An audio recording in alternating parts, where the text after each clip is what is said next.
Lisa from Mobile Tech Review, and this is our full review of the Asus ePad Transformer Prime, the first quad-core Tegra 3 Android tablet on the market. So this is the Asus ePad Transformer Prime. This is a second generation Android tablet from the company, and it's a lot faster and it's a lot thinner. Those are the big things about it, and it has an even brighter IPS display. But first we're going to take a look around. We've got the front video chat camera here, 1.3 megapixel, just slightly off-center. The ambient light sensor is to the left of it, but that's a perfectly fine location for it. And you can see how very thin it is. In fact, it's 0.32 or 0.33 inches, depending on how you convert your metrics to imperial measurements. Very thin. And that makes it just ever so slightly thinner than the iPad 2, the very thin Samsung Galaxy Tab 10.1, and the Motorola Zyboard 10.1. It's a dock connector down here, same style as used with the original Transformer. Two rubber plugs here, protecting holes that the dock fits into, the keyboard dock. We've got your 3.5mm headphone jack here, also works with headphone mic combos. There's your speaker grill here. Asus refers to this as a stereo speaker system, but I don't know about you, when I see one small grill and not too much sound coming out, I consider this to be effectively a mono speaker. Great stereo sound though out of the headphone jack. One thing to note with all the curves on this is that you see how much curve there is going on here? The back of your headphone jack may well be exposed, the metal part, so be careful you don't short that in metal and get a big wah in your ear. Likewise, we have the micro HDMI port right here, and there's a curve here, so if you have a micro HDMI cable with a kind of longer connector, it may stick out a bit and be prone to wobbling, which could loosen this jack. I'm not really thrilled about the design, to tell you the truth, because of the vulnerability of this, and even the dock connector here. You can see how the internal connector is kind of exposed a little bit there and prone perhaps to becoming wobbly later on. We don't have any problems at all with ours right now, but Asus in fact ships this with a rubber plug to protect it, which tells you that even they think it might be a little vulnerable. On the side here next to the micro HDMI port we have the small volume controls. This is the micro SD card slot. Microphone hole is here. Up here we have another microphone hole. And this is the teeny little power button, which is kind of hard to find and press when you want to, which can be good to avoid accidentally turning it on, though we did find if we picked it up by corners, that was the one time we did manage to hit that. The tablet weighs just 1.29 pounds, which makes it, again, just slightly lighter than the lightest tablets on the market in the 10-inch spectrum. And it has a nice metal back. It's a spun aluminum back. You can see a little bit of a swirly pattern. This is the amethyst gray. It does have a ever so slightly bluish, purplish tint, but it's pretty subtle. It looks very nice. It's also available in champagne gold. And the keyboard docks are available in both colors too, so you're going to match them up to suit whatever device you picked, whichever color.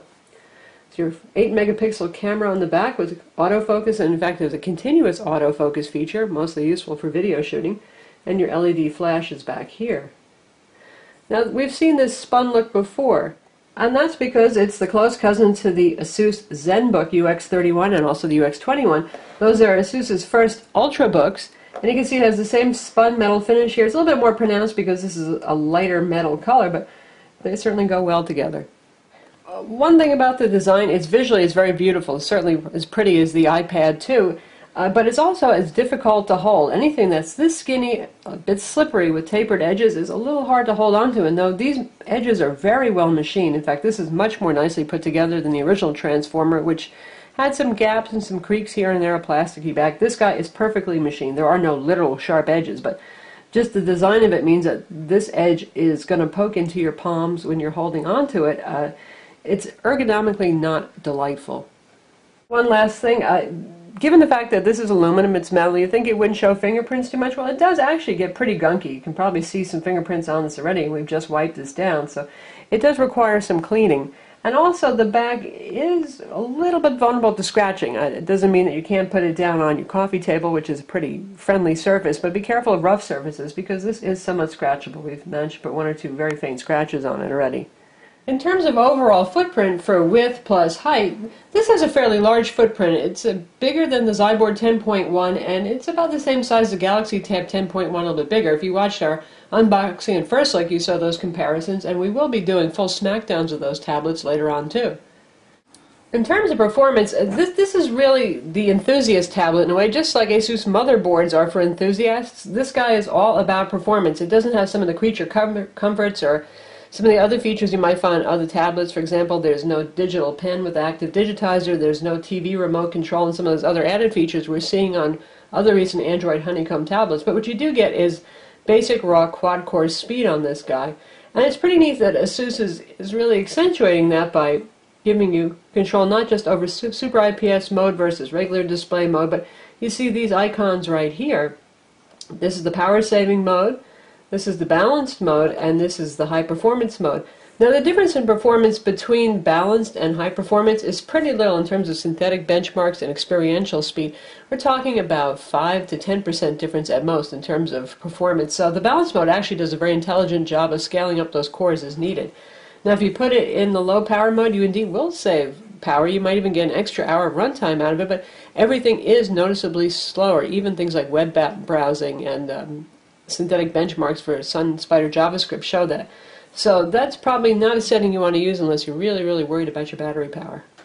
So the Transformer Prime has a up to 1.4 gigahertz NVIDIA Tegra 3 quad-core CPU. I say up to because it does scaling depending on how many cores are running. The maximum 1.4 gigahertz is with one core running only. If it runs in balance mode, because this actually has power settings like your computer, then it's going to run the cores at 1.2 gigahertz. And in theory, it can run the cores up to 1.3 gigahertz if you've got multiple cores going. It also has a fifth companion core, and that's just a low-power core to handle background tasks. You know, you've got to turn it off, but it's still checking your Gmail, it's checking for software updates, that kind of stuff. It's going to use that companion core that runs around 500 megahertz at the most to save you some power. And indeed, given the performance that's in this thing, it has pretty good battery life. We've been averaging around 8 hours on a charge just with the tablet, not with the companion keyboard dock, which has its own battery to extend runtimes. Let's talk about that keyboard dock for just a minute. It's a lot like the original Asus ePad Transformers dock, only it's thinner and it matches this visually. It's got the same nice metal swirl looking kind of finish to it. It has a full keyboard, it has a trackpad, it has one USB host port, one full-size USB port on it, and it has a secondary battery inside that can juice up this guy's battery, so basically it acts like a secondary battery pack for your Transformer Prime. That sells for $149. It is not included. So far I haven't seen any bundles for sale. In fact, the Transformer Prime, as of this video itself, is still very difficult to find, and the keyboard dock is even that much harder to find. The tablet has a gig of RAM, and it's available with either 32 or 64 gigs of storage. I don't think the 64 gigs are shipping yet. The 32 gig is $499. The 64 gig is $599. These are Wi-Fi only tablets, Wi-Fi 802.11 BGN. They have Bluetooth and they have a GPS, and we'll talk more about those features later. Obviously, we've got the dual cameras inside as well. And it's a full Android Honeycomb tablet. You have the Google Market and all that good stuff, so you can do whatever you want with it. The other big selling point for this, relatively speaking, budget-friendly tablet for what you get is the 10.1-inch IPS display. Now, the last Transformer had an IPS display, and it was pretty nice. It wasn't, wow, the best we've ever seen. This one definitely steps it up a notch, and it's what Asus likes to call their Super IPS Plus display. That's because it's very bright. And regular IPS mode is pretty bright, and you can see you have a quick shortcut right here, which we really like this handy. You can switch it over to Super IPS mode, which we're in right now, which Asus recommends for outdoor use only to combat outdoor bright light. And it does a fairly good job of that, though. I have to say that taking it outside with the Zyboard, which also has a very bright IPS display, I found the Zyboard a little bit clearer outside. But a lot of that probably has to do with reflections. This is a very big reflective piece of Corning Gorilla Glass. And Asus did try to get the glass closer to the LCD substructure so there's less refraction of light, but outdoor, really, glare is your big enemy. You can see the colors, you can see sharpness pretty well, but the glare is always going to be the thing you're fighting. In terms of synthetic benchmarks, the Transformer Prime does very well, but it doesn't do, oh my god, wow, well, like, say, Samsung's fastest Exynos CPUs do, and those are still just dual cores. But it's definitely a good step in the right direction and a step up.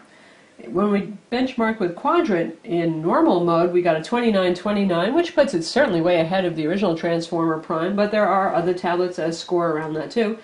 And when we put it in the high performance mode, we got a 3078 on Quadrant. LinPack, the average was 72. One thing to note that graphics benchmarks really don't change much between normal and high performance modes. In fact, they They don't change at all. So I would say that NVIDIA is not really scaling the GPU in those performance setting modes. LinPack was interesting though. It wasn't at all stable. We run our tests usually at least 30 times and we give you the average number that we got, but we saw it as low as 56, and at one point we got up to 115 in LinPack's multi-thread test. But again, the average and where most of the numbers fell really was right about 72. Antutu is really where it pulled ahead, and that benchmark is scored at 10,842, which is about twice as fast as most other tablets on the market. Even the Motorola Zyboard with its 1.2 GHz Ti OMAP CPU scored a 5718 in comparison, so well, it really does well, particularly on Antutu. In SunSpider, which benchmarks JavaScript performance, is scored 1814, which is puts it at the top of the pack. The Zyboard did a 1752. The Samsung Galaxy Tab 7 Plus, which is pushing fewer pixels around, scored a 1738, but that's significantly faster than the original Asus Transformer. For graphics testing with GL Benchmark, those of you who are familiar with that test know some of these subtests that we're talking about. The Egypt off-screen test, it did 57.6 FIPS. That's very good. The Zyboard did 28 in comparison. And the Samsung Galaxy Tab 7 Plus with its Exynos CPU did 32 FIPS. In the GL Benchmark Pro off-screen, it managed 70 FIPS. Again, very impressive, and that's the same whether you're running it in balanced or the high-performance mode. And the Motorola Zyboard scored 45 versus that 70.6. The Samsung Galaxy Tab 7 Plus, though, managed an even better 85 FIPS, so interesting there. And since this has a Tegra CPU, of course, that means it runs Tegra Zone games. That's NVIDIA's jaunt, and that's where they get behind some of the tablets that have those CPUs in there, and they optimize highly for it. And you'll see the difference in optimized games that are meant for Tegra 3. For example, they tweaked Sprinkle and Riptide GP, which is a water racing game. In fact, you can see the difference there. The enhancements they added for the Tegra 3, you actually get splash water on the camera screen, and you see more detail, more reflections on the water, and more turbulence in the water visually, which is kind of neat too. In terms of other games that really aren't as optimized, you get about the same experience, like Grand Theft Auto 3. It's going to be the same as it is on any Honeycomb tablet. And Shadowgun supposedly optimized for the multiple cores and threads that are available in the Tegra 3 CPU, though honestly we compared it to the iPad 2 and to the Zyboard and playing it in all three, and it really played about the same. Let's take a look at some of that stuff, and also a gallery too, because this is much better than the Tegra 2 for playing video. So when it comes to video playback performance, the NVIDIA Tegra 2 wasn't all that. It had problems with 1080p high profile, there was no hardware acceleration there. It wasn't the best, as it turns out, for that. Well, they remedied that with the Tegra 3, and boy, everything plays on this, and Asus and NVIDIA have thrown a lot of codecs at this too, so we've been able to play DivX and even MPEG-2, and our usual H.264 format MPEG files. Well, we've actually been able to play Blu-ray rips, so it's 1080p really high profile with 5.1 channel audio. We're going to take a look at one of those right now. We're going to use the standard Android player.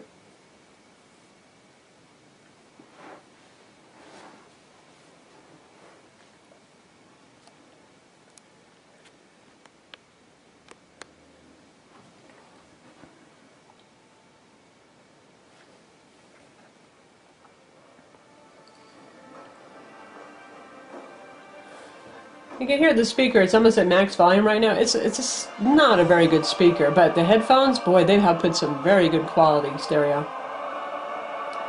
Now this same file, the Zyboard built-in video player, said, sorry, I won't play that. Third-party players would play it, but the audio was a little weird because at a 5.1 channel it just doesn't understand it.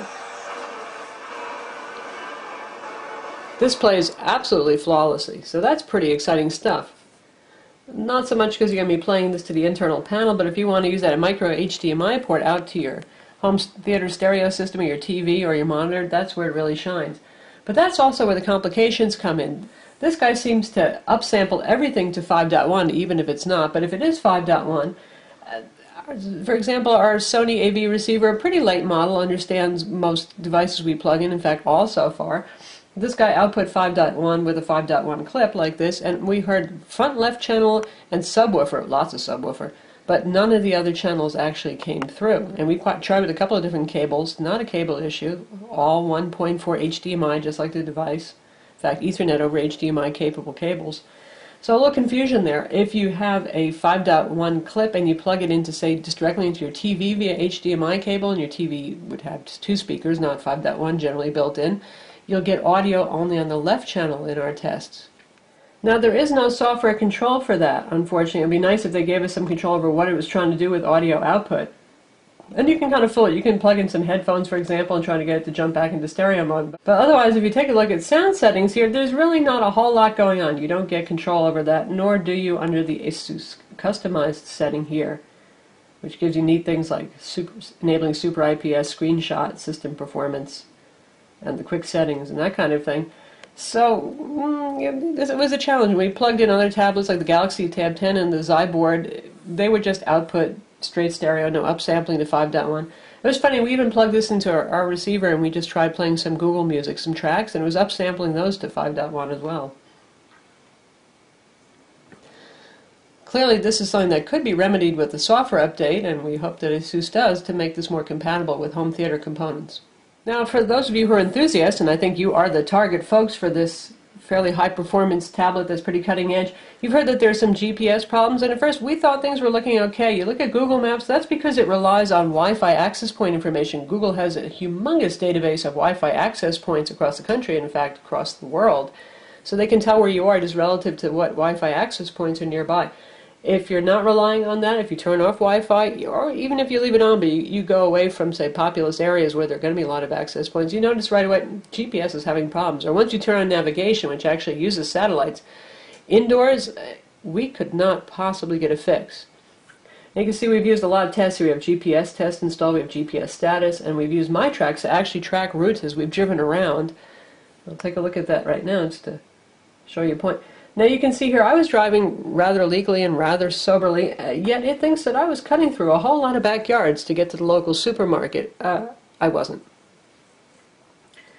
In fact, as I tried to take a 2.5-mile drive to the local supermarket, took the device outside, and in about a minute and a half it got a fix. Clear sky, beautiful clear sky we've been having lately, sunny day, so no problems there, low buildings, nothing else, suburban area. So certainly a clear sight of the sky. It took about a minute and a half to get a fix outdoors. Set it in the car right underneath the open moonroof, so it still had some clear sky view, and at about 3/4 of a mile it lost the GPS signal. Then it found it again, then it lost it again. If you're looking to use this in your RV or for your trips across America or wherever you may be going, right now this is not looking like the best choice. The GPS on this is not very strong. Now, I don't know if that's a hardware or a software issue. I'm guessing it may be a hardware issue, given the metal back here may be causing some attenuation. They use a nice Broadcom chip in this for GPS, so it should do well. But it's always a challenge in Wi-Fi only tablets. The ones that do the best, for those of you who are really seriously needing this for outdoor navigation or traveling around, really should consider ones with integrated 3G or 4G, because you've got that cell tower triangulation speeding things up, and I've always seen much better performance with those relative to the Wi-Fi only models. That said, the Galaxy Tab 10.1 Wi-Fi only tablet that we have, that guy actually could get a fix indoors in under a minute and works fine outdoors. And last thing I want to note is that with Wi-Fi on or off, really the GPS was equally as challenged. So I don't think, I know Asus is saying that it's better if you have Wi-Fi on. We left Wi-Fi on, it really didn't seem to cheer it up too much. In terms of Wi-Fi performance, that had been another issue that supposedly delayed the release of this tablet. Wi-Fi has been good for us. It's not the strongest among all of our tablets, but it certainly has reasonably good range and reception. If we're in the same room with the access point, we do get a full signal, for example. Not quite as strong as some tablets, so if you're in a Wi-Fi challenged area, keep that in mind. Again, that may be one of the problems with having an all-metal back. It does tend to block signals. So how about web browsing? Since this is Honeycomb, we have Adobe Flash in here. We're going to take a look at how quickly pages load. We have a reasonably good Wi-Fi signal right now.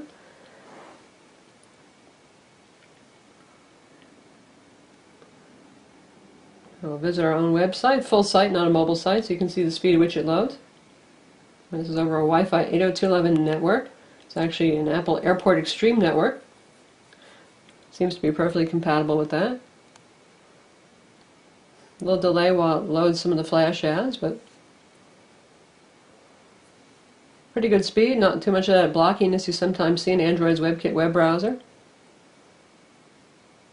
This is reasonably fluid as well.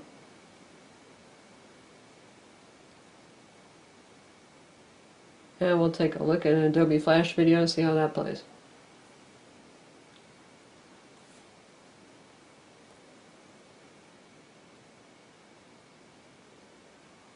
A little bit jerkiness while the page is loading, but that's forgivable.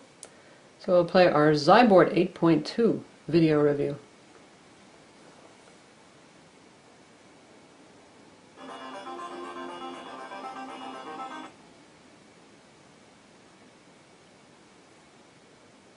Pop it out to full screen 480p mode. Nice sharp display, by the way. The glare and reflections can be a bit annoying, but the IPS display has very wide viewing angles. This is a kind of unique size. We're going to take a look at it now. So this is the Motorola Zyboard 8.2. This is available playing perfectly on Verizon Wireless. It's not available as a Wi-Fi. And again, really sharp display, 178-degree viewing angles. Glare an issue, but other than that, looking good. Now let's look at gaming, because you're probably into gaming if you're interested in this tablet. And we're going to take a look at Riptide GP. This is the latest version that's optimized for Tegra 3, and you're going to see more water reflections if you play this game.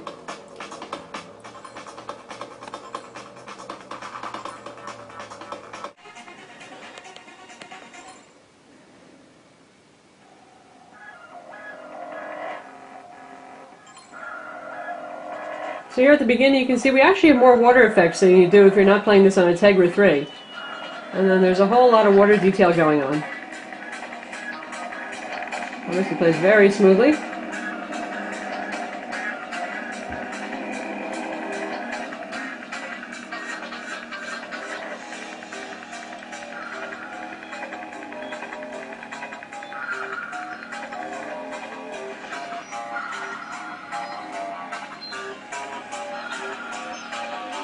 And there are those water reflections, or water spots on the screen.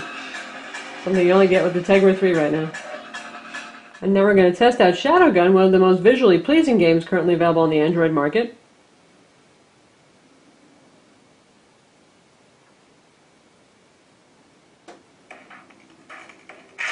John, are you there? Yeah, I am. The module's destroyed. You picking Cutscene anything plays up on just your fine. scanners yet? I still cannot initiate scanning sequence.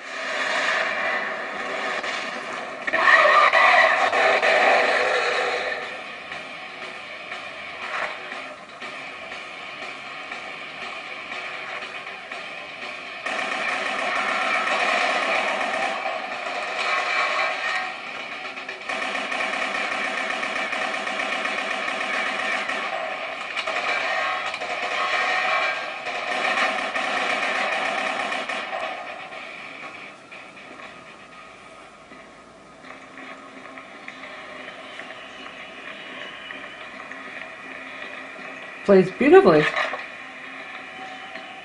In terms of UI customization, just with the Transformer, Asus leaves things pretty much alone. You've got your standard Android honeycomb interface with your multiple desktops here. A couple of custom widgets. They're My Zine, which gives you quick access to web pages you visited recently, your photos over here, and updates on your email, events, and stuff like that. You've got their My Cloud, which is basically DLNA access and web storage. And you've got their ebook reader. And here's the sample ebook. Not my favorite ebook reader, but you know, you can download anything you want. Nook, Kindle, Aldeco, all sorts of stuff like that. Pretty basic stuff right here, facing pages view right now because we're in landscape mode. And we've got Asus's web storage over here, which they like to do with all their e-products, including their netbooks. And that's mostly what you've got here. Again, what we like is the fact that they've added various video codecs. In terms of video codecs, this does support DivX. We're playing DivX right now using the built-in player, not a third-party player. The one thing I will say, though, is sometimes it does, sometimes it doesn't. It seems like a couple more bug fixes are in order there. Sometimes it actually just freezes the player trying, but if you give it a reboot, it will play the DivX file.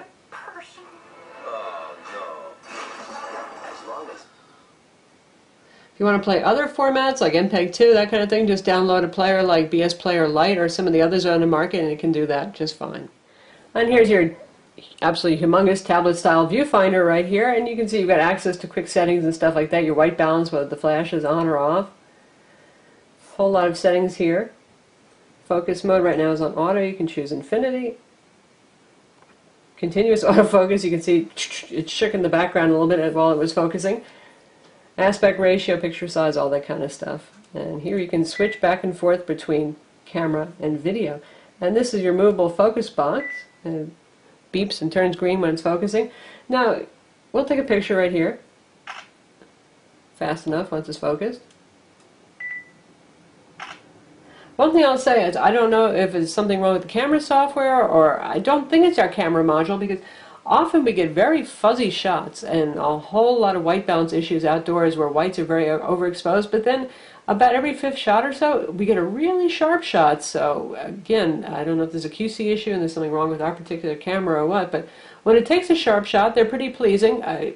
I can see over-sharpening certainly in the camera software, but other than that, colors are pretty good. Definitely a blue to cyan bias. A little cool on the color side, but not bad.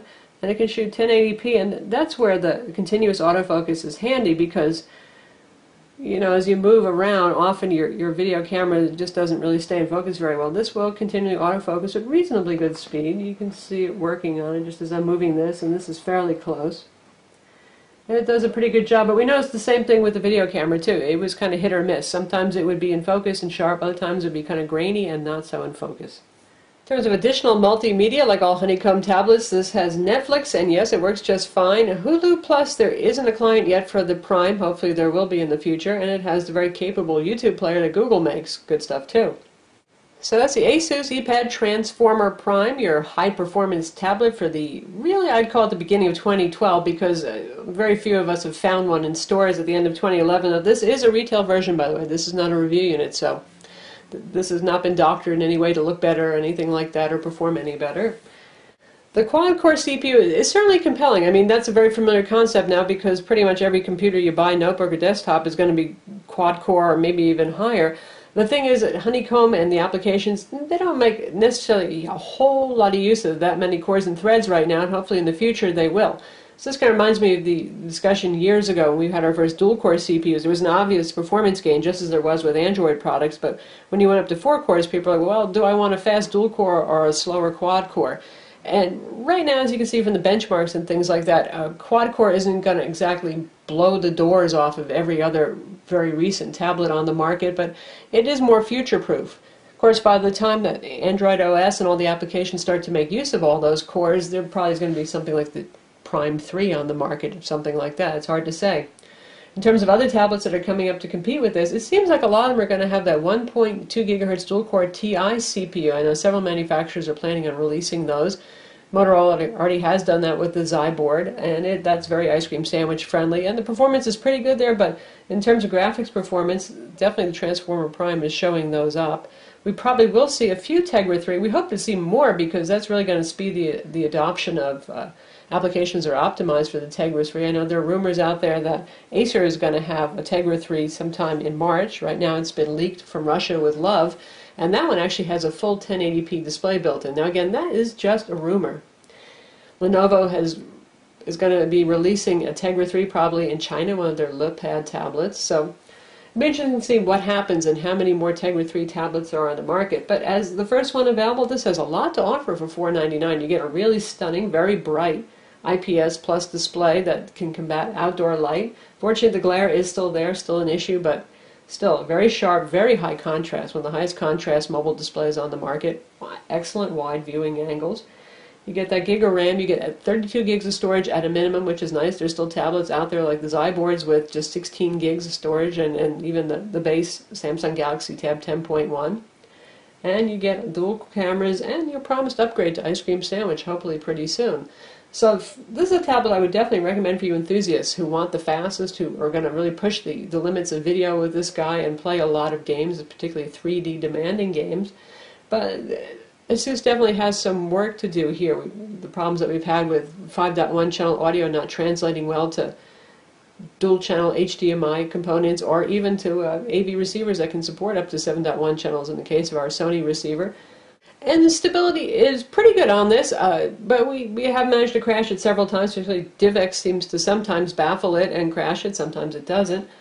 If you're doing things like multitasking, definitely the quad-core CPU helps us a lot processing power going on behind this, but sometimes we have some stability issues. Again, I'm sure those things are going to be fixed in firmware updates, and some of them will be improved with Ice Cream Sandwich.